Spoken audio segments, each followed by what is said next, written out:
नमस्कार दोस्तों। कहानी शुरू करने से पहले मैं आपको ये बताना चाहती हूँ कि अगर आप मोरल एंड मोटिवेशन कहानी सुनना पसंद करते हैं तो आप मेरे दूसरे चैनल एम्पावर द लाइफ पर आ सकते हैं। आपका वहाँ स्वागत है। द गोल्डन स्टोरीज में आपका स्वागत है। प्रस्तुत है मुंशी प्रेमचंद द्वारा लिखी कहानी घास वाली।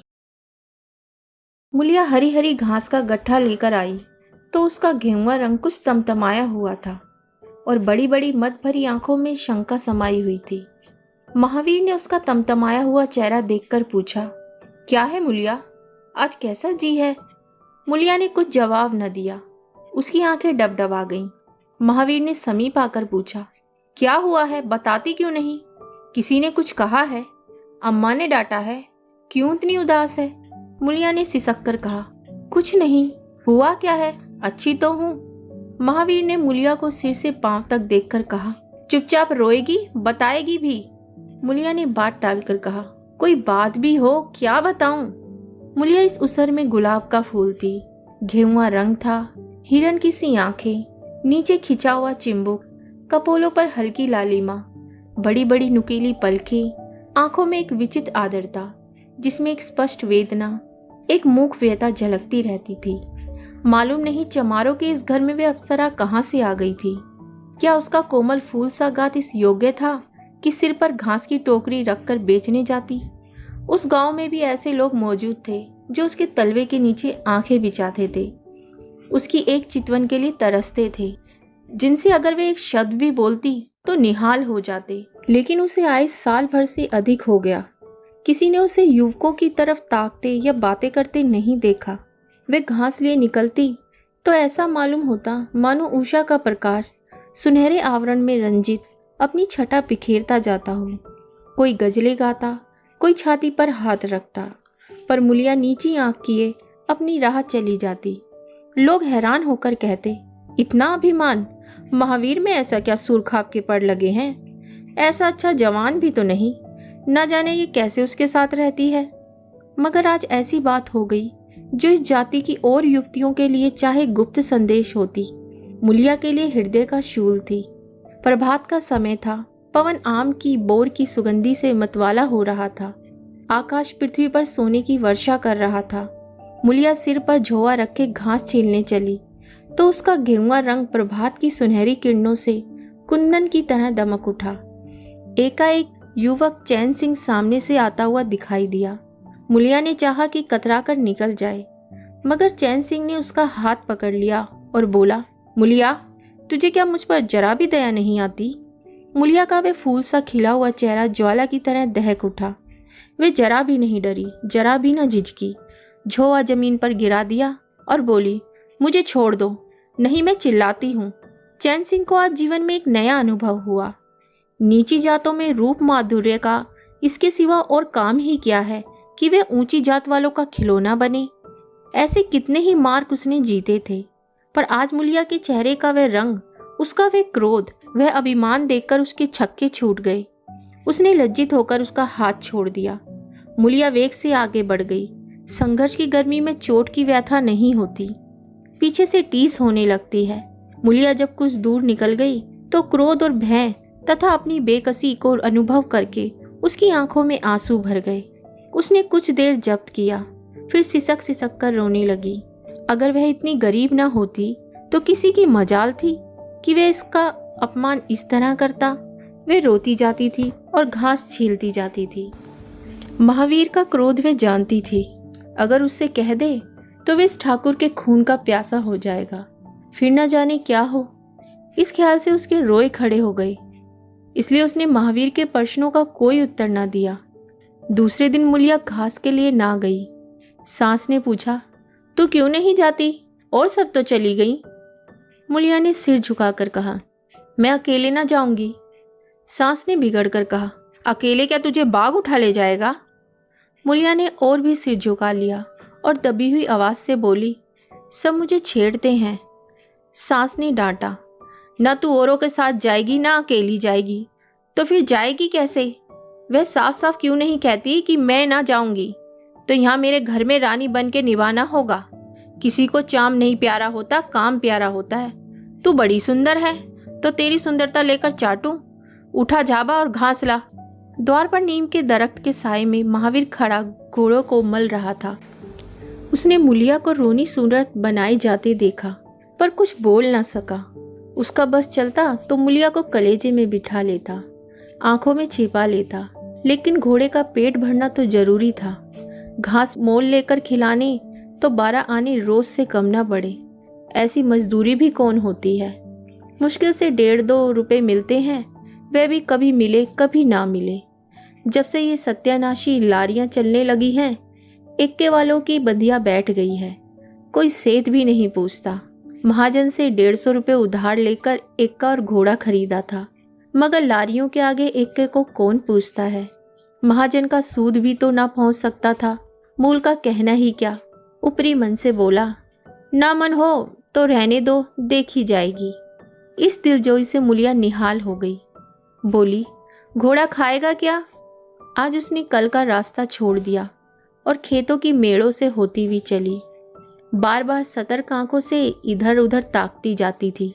दोनों तरफ ऊख के खेत खड़े थे। जरा भी खड़खड़ाहट होती, उसका जी सन हो जाता, कहीं कोई ऊख में छिपा ना बैठा हो। मगर कोई नई बात ना हुई। ऊख के खेत निकल गए, आमों का बाग निकल गया, सींचे हुए खेत नजर आने लगे।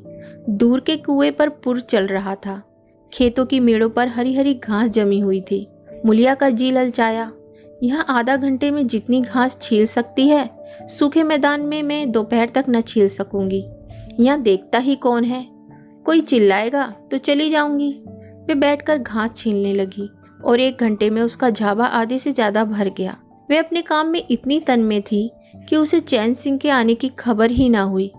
एकाएक उसने आहट पाकर सिर उठाया तो चैन सिंह को खड़ा देखा।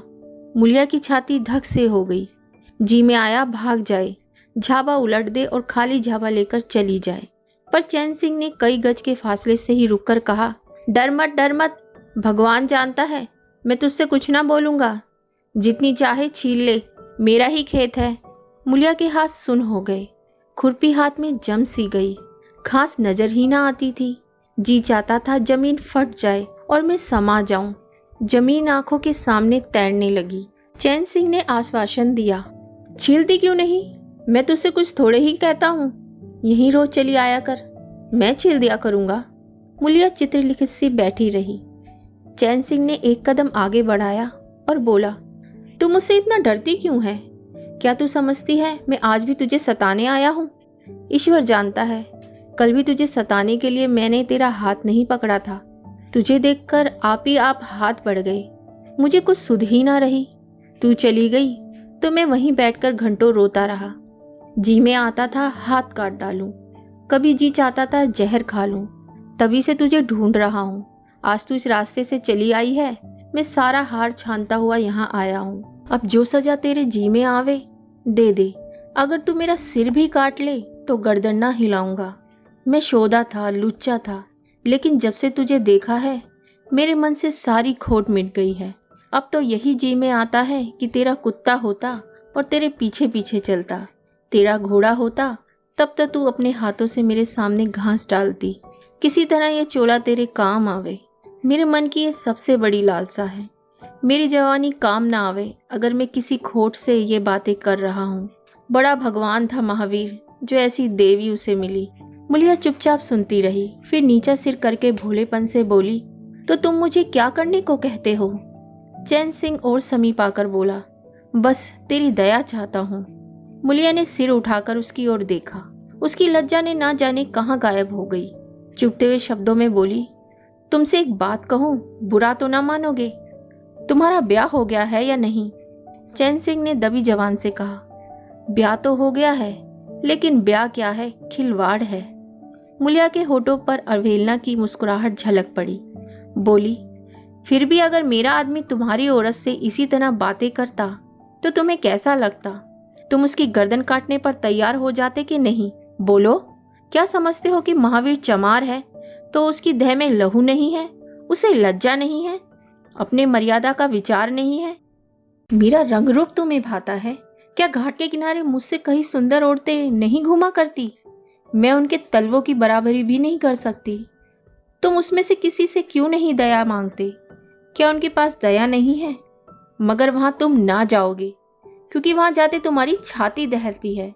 मुझसे दया मांगते हो इसलिए ना कि मैं चमारिन हूँ, नीच जाति हूँ, और नीच जाति की औरत जरा सी घुड़की धमकी व जरा सी लालच से तुम्हारी मुट्ठी में आ जाएगी। कितना सस्ता सौदा है। ठाकुर हो ना, ऐसा सस्ता सौदा क्यों छोड़ने लगे? चैन सिंह लज्जित होकर बोला, मूला, ये बात नहीं है। मैं सच कहता हूँ, इसमें ऊंच नीच की बात नहीं है। सब आदमी बराबर है। मैं तो तेरे चरणों पर सिर रखने को तैयार हूँ मुलिया, इसलिए ना कि जानते हो मैं कुछ कर नहीं सकती। जाकर किसी खतरानी के चरणों पर सिर रखो तो मालूम हो कि चरणों पर सिर रखने का क्या फल मिलता है। फिर ये सिर तुम्हारी गर्दन पर ना रहेगा। चैन सिंह मारे शर्म के जमीन पर गड़ा जाता था। उसका मुख ऐसा सूख गया था मानो महीनों की बीमारी से उठा हो। मुंह से बात न निकलती थी। मुलिया इतनी वाकपटु है, इसका उसे गुमान भी न था। मुलिया फिर बोली, मैं भी रोज बाजार जाती हूँ, बड़े बड़े घरों का हाल जानती हूँ। मुझे किसी बड़े घर का नाम बता दो जिसमें कोई साइस, कोई कोचवान, कोई कहार, कोई पंडा, कोई महाराज ना घुसा बैठा हो। ये सब बड़े घरों की लीला है, और वह औरतें जो कुछ करती हैं ठीक करती हैं। उनके घर वाले भी तो चमारिनों और कहारिनों पर जान देते फिरते हैं। लेना देना बराबर हो जाता है। बेचारे गरीब आदमियों के लिए ये बात तय कहाँ। मेरे आदमी के लिए संसार में जो कुछ हूँ मैं हूँ। वह किसी दूसरी मेहरिया की ओर आंख उठाकर भी नहीं देखता। संयोग की बात है कि मैं तनिक सुंदर हूँ, लेकिन मैं काली कलूटी भी होती तब भी वह मुझे इसी तरह रखता। इसका मुझे विश्वास है।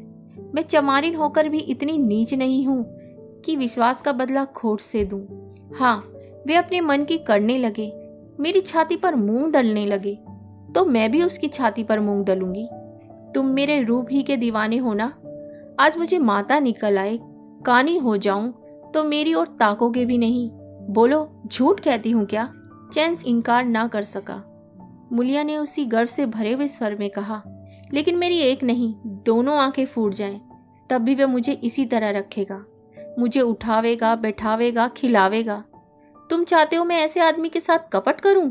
जाओ, अब मुझे कभी ना छेड़ना, नहीं अच्छा ना होगा। जवानी जोश, बल, दया, साहस, आत्मविश्वास है, गौरव है, और सब कुछ जो जीवन को पवित्र, उज्जवल और पूर्ण बना देता है।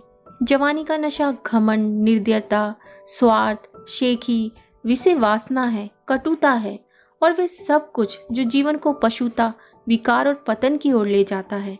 चैन सिंह पर जवानी का नशा था। मुलिया के शीतल छींटों ने नशा उतार दिया।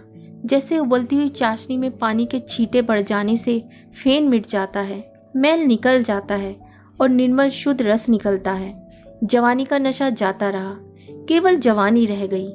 कामिनी के शब्द जितनी आसानी से दीन और ईमान को गारत कर सकते हैं, उतना ही आसानी से उनका उद्धार भी कर सकते हैं। चैन सिंह उस दिन से दूसरा ही आदमी हो गया। गुस्सा उसकी नाक पर रहता था। बात बात पर मजदूरों को गालियां देना, डांटना, पीटना उसकी आदत थी। आसामी उससे थर थर कांपते थे। मजदूर उसे आते देखकर अपने काम में चुस्त हो जाते थे, पर जो ही उसने पीठ फेरी और उन्होंने चिलम पीना शुरू किया, सब दिल में उससे जलते थे, उसे गालियां देते थे। मगर उस दिन से चैन सिंह इतना दयालु, इतना गंभीर, इतना सहनशील हो गया कि लोगों को आश्चर्य होता था। कई दिन गुजर गए थे। एक दिन संध्या समय चैन सिंह खेत देखने गया। पुर चल रहा था। उसने देखा कि एक जगह नाली टूट गई है और सारा पानी बहा चला जाता है। क्यारियों में पानी बिल्कुल नहीं पहुंचता, मगर क्यारी बनाने वाली बुढ़िया चुपचाप बैठी है। उसे इसकी जरा भी फिक्र नहीं है कि पानी क्यों नहीं आता।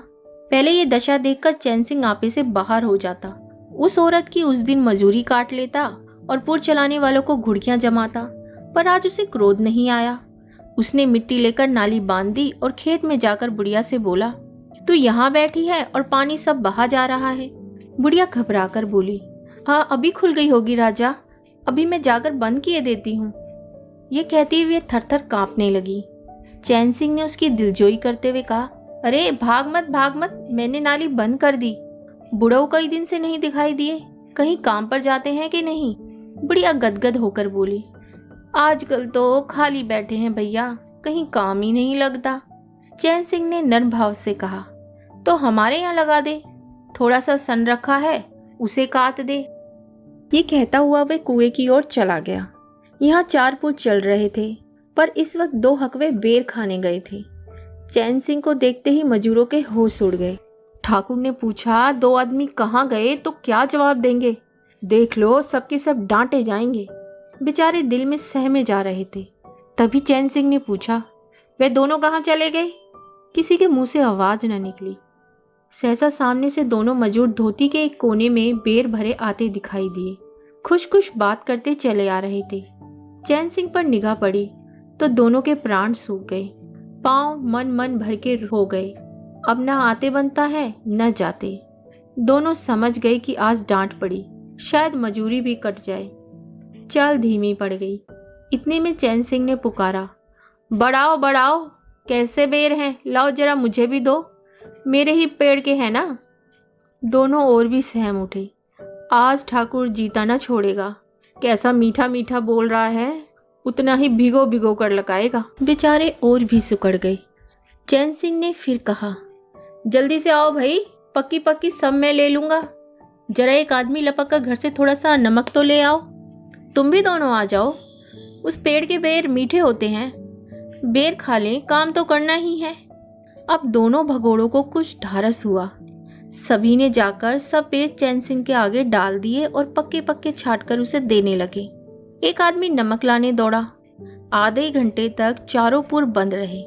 जब सब बेर उड़ गए और ठाकुर चलने लगे तो दोनों अपराधियों ने हाथ जोड़कर कहा, भैया जी, आज जान बख्शी हो जाए, बड़ी भूख लगी थी, नहीं तो कभी न जाते। चैन सिंह ने नम्रता से कहा, अरे तो इसमें बुराई क्या हुई, मैंने भी तो बेर खाए, एक आधा घंटे का हरज हुआ, यही ना। तुम चाहोगे तो घंटे भर का काम आधे घंटे में कर दोगे, ना चाहोगे दिन भर में भी घंटे भर का काम ना होगा। चैन सिंह चला गया तो चारों बातें करने लगे।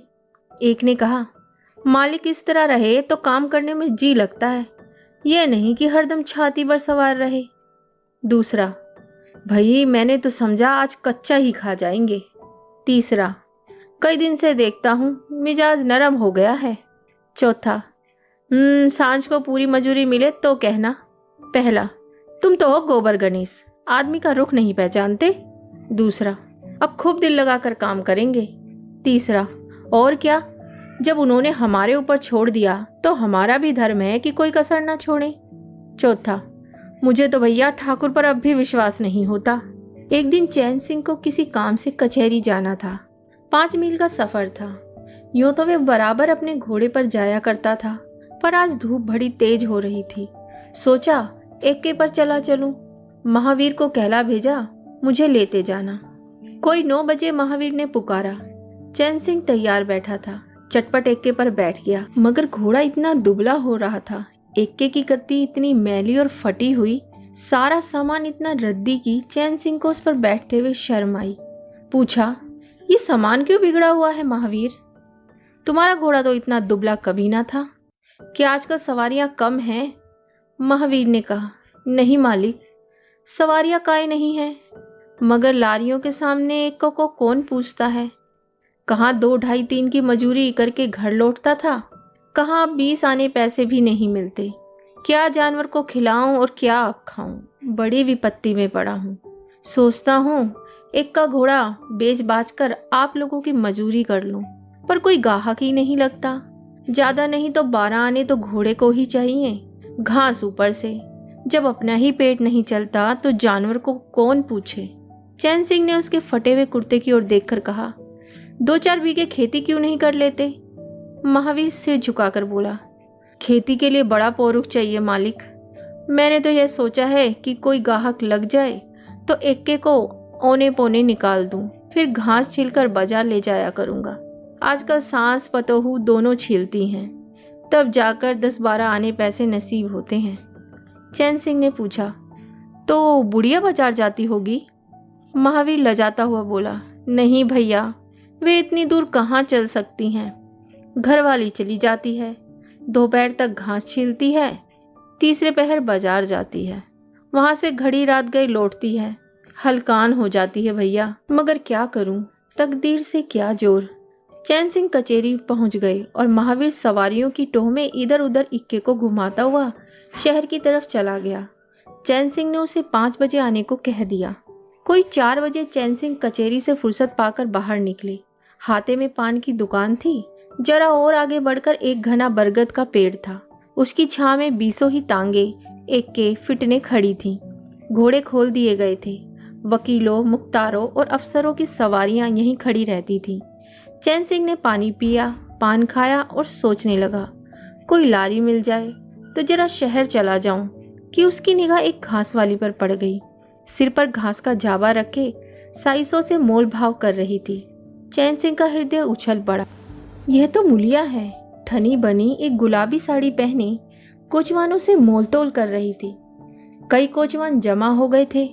कोई उससे दिल लगी करता था, कोई घूरता था, कोई हंसता था। एक काले कलूटे कोचवान ने कहा, मूला, घास तोड़ के अधिक से अधिक 6 आने की है।